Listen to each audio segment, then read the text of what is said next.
नमस्कार, सच बात आप तक न्यूज में आपका स्वागत है। मेरी मौजूदगी एक बार फिर से फैजाबाद अयोध्या में है। उपचुनाव होने वाले हैं फैजाबाद अयोध्या मिल्कीपुर में, तो लोगों का रुझान क्या है इस बार? जिस तरीके से भारतीय जनता पार्टी के दावे हो रहे थे अयोध्या में कि कोई सीट जीते या ना जीते, लेकिन अयोध्या की सीट भारतीय जनता पार्टी जीतेगी। लेकिन 24 के चुनाव में 1.5 महीने पहले भारतीय जनता पार्टी की बुरी हार हुई। अब उपचुनाव होने वाले हैं, इसलिए कि अवधेश प्रसाद जो विधायक से वो इस्तीफा देकर सांसद बन चुके हैं, देश की संसद जा चुके हैं। अब उपचुनाव होने वाले हैं, विधायक कौन होने वाला है? मैं अयोध्या की मिल्कीपुर तहसील में मेरी उपस्थिति है। कुछ अधिवक्ता हैं, उनसे जानने की कोशिश करेंगे कि यहाँ का माहौल क्या है, समीकरण क्या है, यहाँ के लोग सोच क्या रहे हैं। तो जानने की कोशिश, क्या नाम है? गंगा प्रसाद द्विवेदी। यहाँ का समीकरण क्या है? उपचुनाव होने वाले हैं, लोगों से हम बात कर रहे हैं, क्या है समीकरण यहाँ का? समीकरण है जो है बीजेपी जीतेगी। बीजेपी जीतेगी।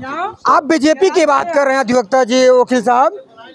22 के विधानसभा चुनाव में भारतीय जनता पार्टी यहाँ से हारी मिल्कीपुर से। उसके बाद लोकसभा चुनाव में भारतीय जनता पार्टी हारी।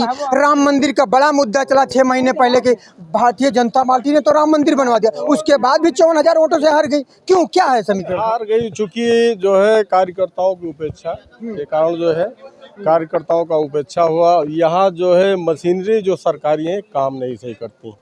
कौन सी?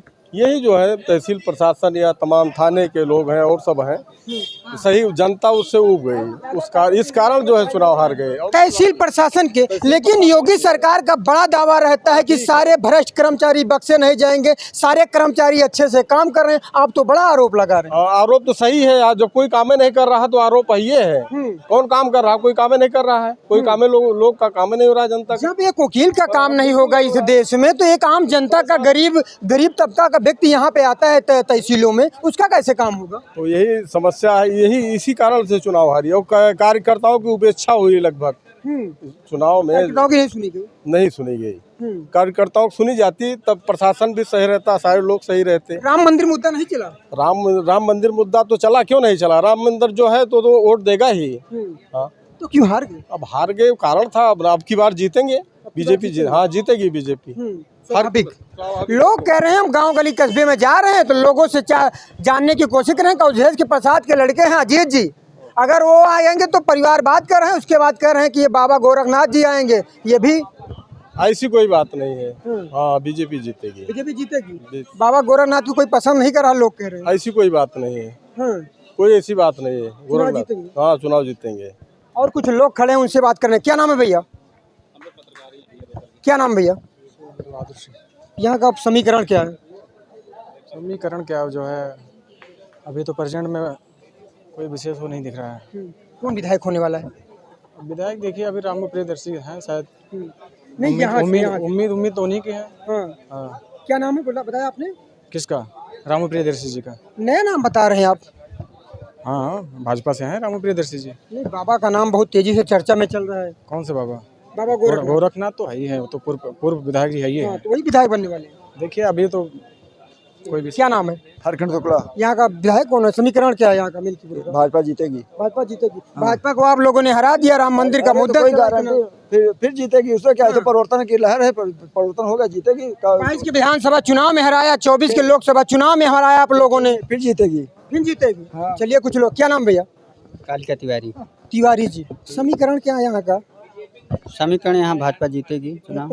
हाँ। सारे लोग कह रहे हैं भाजपा जीतेगी, लेकिन यहाँ का समीकरण बता रहा है 2022 से लेकर 2024 तक भारतीय जनता पार्टी की दोनों चुनाव में हार हुई बुरी तरह से। इस बार नहीं होगी। इस बार नहीं होगी क्या? लोग कहते हैं कि अयोध्या वाले तो राम के नहीं हुए तो हमारे क्या होंगे? राम से कोई मतलब थोड़े है। राम मंदिर बन गया, वो आस्था का विषय है। भारतीय जनता पार्टी ने विकास किया है अयोध्या में। जब भारतीय जनता पार्टी ने विकास किया, राम मंदिर एक आस्था का विषय है, राम भगवान आप कह रहे हैं, उसके बाद भी आप लोगों ने हरा दिया। हमने हरा नहीं दिया, उसमें एक अफवाह उड़ा दी गई कि जो है संविधान खत्म कर दिया जाएगा, संविधान बदल दिया जाएगा और आरक्षण खत्म कर दिया जाएगा। इसी मामले को तूल पकड़ाया गया। जो आरक्षण जीवी लोग हैं, वो आरक्षण ना जाना, मतलब चले जाना उनके लिए बहुत बड़ी घटना थी। इसलिए वो आरक्षण बचाने के लिए ऐसे आदमी को सत्ता में लाना चाहते थे जिसने इमरजेंसी में संविधान में 45 संशोधन किए और संविधान की आत्मा में छेद कर दिया। उस आदमी को आरक्षण बचाने, और वो आरक्षण की किताब लेके चलता है, वो आरक्षण बचाने निकला जो भी है। राहुल गांधी इमरजेंसी में पूरे विपक्ष को जेल में डाल के 45 संशोधन कर दिए गए। 1975 की बात कर रहे हैं। और उनको इन लोगों ने समझा कि अब ये संविधान बचाएंगे। क्या करेंगे? जो आदमी जनता जो चाहती है वो अफवाह जो है वो काम कर गई, उसमें चुनाव हार गया। विकास में कहीं कमी नहीं है।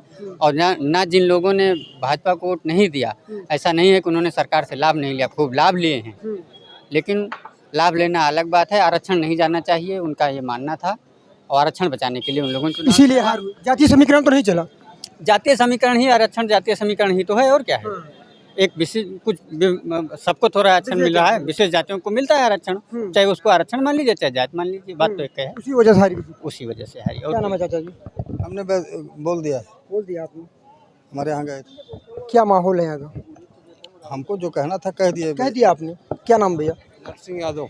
यादव जी, यहाँ का माहौल क्या है? माहौल यहाँ का ठीक है। आने वाले सब कौन होगा विधायक में फिर हमारा सपा जीत रही, सपा जीतेगी। यहाँ के यादव स्थानीय कहते हैं कि यादव के नाम पे अखिलेश यादव और मुलायम सिंह यादव जी कलंक हैं। कुछ नहीं, जो राम का नहीं वो किसी काम का नहीं। ऐसा नहीं है। मान लीजिए मंदिर बना, निर्माण हुआ, लेकिन विकास के नाम पे ये नहीं है कहीं, ना ही विकास कर रहे हैं। हमारी जनता बेरोजगार है, चल रही है, कोई ना सुविधा है ना साधन है, तमाम चीजें हैं। गांव देहात में आप भलिए जानवर हैं, सांड हैं, रोड पे घूम गए हैं, मारे जा रहे हैं, पड़े हैं, कोई नहीं देख रहा है। इस बार बदलाव तो होना है, सेवर बात। कौन आने वाला है? अगर यहाँ पे अवधेश प्रसाद की लड़के की बात करें अजीत की, और बाबा गोरखनाथ की, लोग कह रहे हैं कि चर्चा बहुत तेजी से चली। कौन? जो बाबा गोरखनाथ जी यहाँ से भारी पड़ेंगे, ये नहीं कहना है मेरा। भारी पड़ेंगे, लेकिन आने वाले पीरियड में वही जीतेंगे, अजीत को ही। क्या नाम है बाबा? क्या नाम है? विवेक शुक्ला जी, यहाँ का समीकरण क्या? उपचुनाव होने वाले, पूरे देश दुनिया की नज़र अयोध्या मिल्कीपुर पे है कि यहाँ का विधायक कौन बनने वाला है। अयोध्या जी तो सांसद बन गए हैं। फिलहाल हम जो गठबंधन चल रहा है उसके समर्थक हैं। मैं कांग्रेसी हूँ। कांग्रेसी हैं आप? मैं कांग्रेसी हूँ और मैं उसका समर्थक हूँ, और अपने इस गठबंधन की विजयी की कामना करता हूँ। इसके अतिरिक्त मुझे कुछ नहीं। क्या समीकरण चल रहा है? समीकरण तो पहले भी चल रहा था। समीकरण के लिए ये लोग भी चीख रहे थे कि समीकरण ये चल रहा है, लेकिन परिणाम विपरीत आया। तो अब की भी जो भी समीकरण चल रहे हैं, समीकरण जो चिल्ला रहे हैं, इस समीकरण के विपरीत ही परिणाम आने वाला है। अब कहने वाले कहते रहें जो भी कह रहे हैं, हमारा इंडिया गठबंधन जीतेगा, इसमें कोई दो राय नहीं है। इंडिया गठबंधन जीत तो लिया, मतलब उपचुनाव होने अभी भी वाले जीते हैं, आगे भी जीतेंगे। और ये तो खाली यहाँ की बात है, मैं 2029 तक की बात कर रहा हूँ। अगर बात करें पंडित जी, यहाँ के चुनाव की जिस तरह से भारतीय जनता पार्टी के दावे होते हैं लगातार कि राम मंदिर बन गया, राम मंदिर बन गया। दावा एक परिस्थिति की बात होती है। अगर हम दावा नहीं करेंगे, हम किसी भी जगह जाएं, अगर हम दावा नहीं करेंगे तो हम बोलने काबिल कहाँ रहेंगे। मैं चाहे एक वोट पाऊं, लेकिन तब भी मैं कहूँगा मैं एक बीडीसी का इलेक्शन, एक पंचायती का इलेक्शन लड़ रहा हूँ। अगर मैं ये कह दूँ कि मैं हार रहा हूँ तो मैं इलेक्शन कहाँ से लड़ सकता हूँ फिर? How can? यदि मैं एक बार ये कह दूँ कि मैं खाली एक ग्राम पंचायत में एक पंचायती का चुनाव लड़ रहा हूँ, पंची का, ठीक है, और मैं कहता हूँ मैं हार रहा हूँ, तो मैं किस मुंह से अपना ही वोट, जब मेरे पास गारंटी नहीं है तो मैं अदर्स से कैसे? इसलिए मुझे 100 to 100 कहना पड़ेगा कि मैं 100 to 100 बाई हूँ। इसकी नहीं बात कर रहे हैं शुक्ला जी, पंडित जी की हम बात कर रहे हैं जो भारतीय जनता पार्टी के अयोध्या में दावे थे, दावे के बाद भी भारतीय जनता पार्टी विकास में चुनाव हार गई। ये अदर मुद्दा है, इसमें हमारा नो कमेंट। हर पार्टी अपने अपने दावे करती है और अपने जीतने का दावा करती है। कोई पार्टी, कोई भी व्यक्ति या कोई पार्टी हारने के लिए नहीं आती। हर पार्टी और हर व्यक्ति जीतने के लिए ही खड़ा होता है, चाहे वो निर्दलीय हो और चाहे वो किसी पार्टी से हो। अगर हम हार के चलेंगे तो हम खड़े ही क्यों होंगे? अब माहौल से हमें मतलब नहीं है। माहौल हमारा ये कहने का मतलब है कि लोगों की भावनाएं बदली हैं। अगर भावनाएं ना बदली होती तो जो आप बता रहे हैं कि 2024 से लेके अब तक जो हुआ है, अब ये आगे भी अगर अनवरत जारी रही तो जो परिणाम अब तक आया है वही परिणाम आगे भी समाजवादी पार्टी के खेमे में जा सकती है। है। समाजवादी पार्टी का आपका कहने का मतलब? अब गठबंधन के खेमे में इस समय एक पार्टी का नाम नहीं लूंगा मैं सिंगल पार्टी का नाम नहीं लूंगा। इस समय जब गठबंधन चल रहा है तो गठबंधन के खेमे में जाएगी, समाजवादी के व्यक्तिगत खेमे में नहीं जाएगी।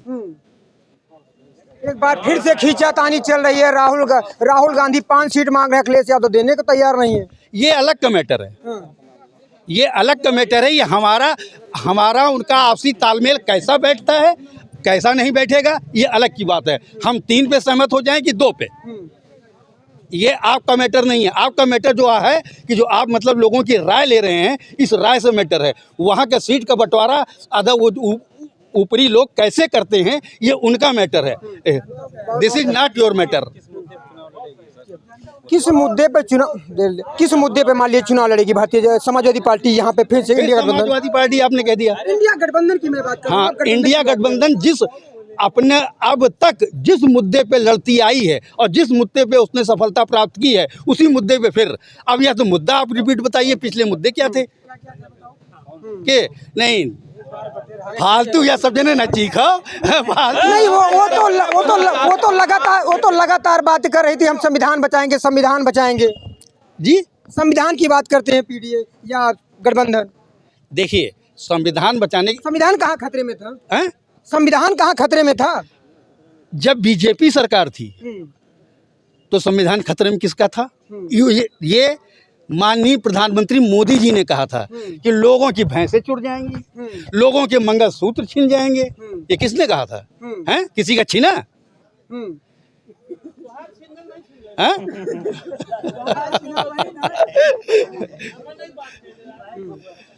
प्रधानमंत्री जी बोल रहे थे मंचों पे। उनकी टोटल बात एज ए जोकर। देश के प्रधानमंत्री आप क्या उन्होंने किसको क्या क्या कह दिया है? हैं? चांद पे तो पहले ही पहुंच चुके, तो आज से कम हैं? अब विज्ञान अण विस्फोट कब, परमाणु विस्फोट 1995 में हो गया था। अटल बिहारी वाजपेयी जी ने किया था। उनकी रिस्पेक्ट करता हूँ, इनकी रिस्पेक्ट मैं नहीं करता हूँ। एज ए प्राइम मिनिस्टर मैं इनकी रिस्पेक्ट करता हूँ, बट एज ए मैन मैं उनकी रिस्पेक्ट नहीं करता हूँ। क्या नाम है? क्या नाम है भैया? क्या नाम है? अरे यार, क्या नाम है भैया? रमेश यहाँ का एडवोकेट जी, वकील साहब, यहाँ का समीकरण क्या है? यहाँ का चुनाव इसलिए कि 22 के विधानसभा चुनाव में भी यहाँ समाजवादी पार्टी का कब्जा रहा, उसके बाद लोकसभा चुनाव में भी पीडीए या समाजवादी पार्टी कब्जा। देखिए, ऐसा है कि जो समस्याएं मिल्कीपुर और अयोध्या में हैं, तो कुल मिला के आप ये समझ लीजिए कि सबसे तो ज़्यादा भ्रष्टाचार है। आप चाहे तहसील ले लीजिए, चाहे जहाँ ले लीजिए, कोई काम जो है बिना रिश्वत के नहीं होता है। हम लोग अधिवक्ता हैं, लेकिन हम लोग खुद इस चीज़ को फील कर रहे हैं और पब्लिक भी फील कर रही होगी। इस तरह से समस्याएं हैं। जब आप सेफ नहीं तो आम जनता कैसे सेफ होगी? तो यही तो बात मैं कह रहा हूँ कि ये दिक्कत है यहाँ।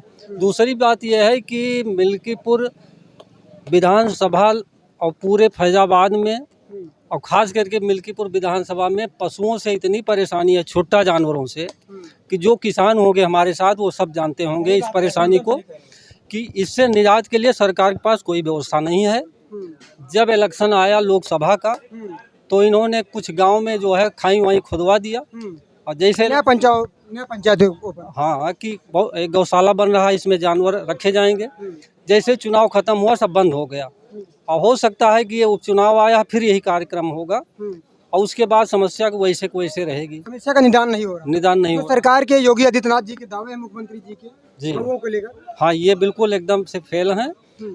और छुट्टा जानवरों से हमारे किसान भाई बहुत परेशान हैं। यहाँ तक कि रात में लोग जो है जगते थे, और हम जो है स्वयं, हमारे यहाँ 2-3 लोग पंडित जी थे, और 10-11 बजे हम जो है अपने खेत पे गए, देखा तो सड़क है वहाँ जो है, उनसे 3 बार फ़ोन हुआ, सीएम पोर्टल पे फ़ोन हुआ, और उन्होंने बताया कि मैं अशोक उपाध्याय बोल रहा हूँ साहब, ये समस्याएं हैं, कोई निजात नहीं हो रहा है। कहीं भैया हमने आपका जो है डाल दिया है, पोर्टल पे और जो व्यवस्था होगी होगी। तो लेकिन कोई व्यवस्था नहीं हुई। उन्होंने ब्लॉक का नाम पूछा, सब कुछ सारी एड्रेस पूछा, लेकिन कोई प्रॉब्लम का हल नहीं हुआ। तो इस तरह से जनता परेशान है। मुख्यमंत्री का लगातार दावा रहता है कि जो भ्रष्ट कर्मचारी हैं, चाहे जो हो, जिस विभाग के हो, वो छोड़े जाएंगे, बख्शे नहीं जाएंगे। लेकिन आप तो बड़ा आरोप लगा रहे हैं, कोई सुना नहीं रहा। हाँ, बिल्कुल सुनवाई नहीं है कोई, ऐसा न कोई सुधार हो रहा है। आप इसको फील्ड पे देख लीजिए, सब स्वतंत्र हैं, कोई सुनने वाला नहीं है। कोई सुनने वाला नहीं। क्या नाम भैया? महेंद्र प्रताप सिंह एडवोकेट। पांडे जी एडवोकेट हैं। यहाँ चुनावी कवरेज कर रहे हैं हम, लोगों से रुझान जानने की कोशिश कर रहे हैं कि मिल्कीपुर का माहौल क्या, समीकरण क्या है। भारतीय जनता पार्टी का, समाजवादी पार्टी का यहाँ पे मिल्कीपुर में 22 की विधानसभा चुनाव में, अब लोकसभा में भी कब्जा हो चुका है। तो क्या है समीकरण? राम मंदिर का बड़ा मुद्दा चला अयोध्या में, पूरे दुनिया ने देखा। उसके बाद भी भारतीय जनता पार्टी अयोध्या की सीट हार गई। क्या कारण रहा? देखिए, जहाँ तक हमारा ख्याल है, यहाँ हमारे क्षेत्र की जनता है, ये खासकर इसका कार्य ढंग से हो नहीं पाता, इससे काफ़ी असंतुष्ट रहे। और इनको इस तरह से बरगलाया गया गांव में कि 8,500 रुपये प्रति माह आपको मिलेगा। तो ज़्यादातर लोग उधर बह गए। तो प्रलोभन में चले गए। 8500 राहुल गांधी बोलते थे खटाखट, क्यों? जी हाँ, खटाखट, उसमें प्रलोभन में चले गए। जी हाँ। तीसरा रीजन ये रहा कि हमारे भारतीय जनता पार्टी के जो नेतागण हैं, इनके कार्यकर्ता समुचित रूप से जैसे लोगों के बीच में जाना चाहिए, मिलना चाहिए, इस कदर हमने कहीं देखा नहीं। नहीं गए ये कहीं गए नहीं। कहीं गए कॉन्फिडेंस में थे क्या? जी हाँ, ओवर कॉन्फिडेंस में थे। और कहीं नहीं गए किसी भी गांव में। ये अपनी बात को, जो हमारी भारतीय जनता पार्टी ने जो विकास कार्य किया था, ये हमारे क्षेत्र के जनता के किसी भी व्यक्ति तक पहुंचा नहीं पाए। सबसे बड़ा रीजन हमको ये दिखा है। और हमने कुछ लोगों से बातें की तो कह रहे हैं फैजाबाद अयोध्या के लोग कि भारतीय जनता पार्टी का और योगी आदित्यनाथ जी चाह रहे थे कि लल्लू जी के मतलब टिकट न मिले, लेकिन किसी सिस्टम से लल्लू जी को टिकट मिल गया। वो सही सांसद नहीं थे, सही काम नहीं करते थे और लोगों के बीच में नहीं जा। अगर कोई दूसरा पाया होता तब चुनाव जीत जाता। क्यों? नहीं, ऐसा कुछ नहीं है। ये चुनाव 80% तो हमारे क्षेत्र के हो, चाहे पूरे भारत देश के हो, वो पार्टी बेस पर ही हम जाते हैं। जहाँ तक किसी एक व्यक्ति विशेष की बात हो, तो कुछ लोगों से नाराज़गी होती है। वो नाराज़गी व्यक्ति उसके पास नहीं जाएंगे या उनको वोटिंग नहीं करेंगे। ऐसे जो है 10 से 20% ही मात्र हुआ करते हैं, ज़्यादा तादाद उनकी नहीं होती है। ऐसा नहीं हो। ये ठीक है कि लल्लू सिंह 10 साल रहे हैं और उनका रवैया ये रहा कि बहुत सीधे साधे रहे हैं और किसी क्षेत्र में बहुत कम आते जाते रहे हैं। तो काफ़ी लोग नाखुश तो थे ही। तो वो बदलाव चाहते थे कि कोई अगर दूसरा अगर आ जाए, सांसद लड़े, टिकट मिल जाए, तो वो जो 20% कटे हैं वो भी साथ रहते। क्यों ऐसे मतलब मीडिया में और तमाम जगह खबरें चलती हैं कि जो राम का नहीं हुआ, अयोध्या वाले नहीं हुए, वो किसके होंगे? क्यों ऐसा चलता है? ये खबर वो लोग गलत चलाते हैं। ऐसा रहा है कि सब बरगला गए हैं। ये उनको ख्याल ही नहीं रहा है कि यहाँ मंदिर बना। अच्छा, ये चीज़ और हम देखेंगे, जब मंदिर का यहाँ आए थे मोदी जी उद्घाटन करने के लिए, प्राण प्रतिष्ठा में आए थे, तो उस समय ये हमारे क्षेत्र की जनता को नकारा गया था कि हमारी क्षेत्र की जनता बाद में वहाँ पहुँचेगी। काहे को बाद में पहुँचेगी भाई? संघर्ष ज़्यादातर हम लोग करते आए हैं। आप आते हैं तो स्वागत हम ही करते हैं। तो हमें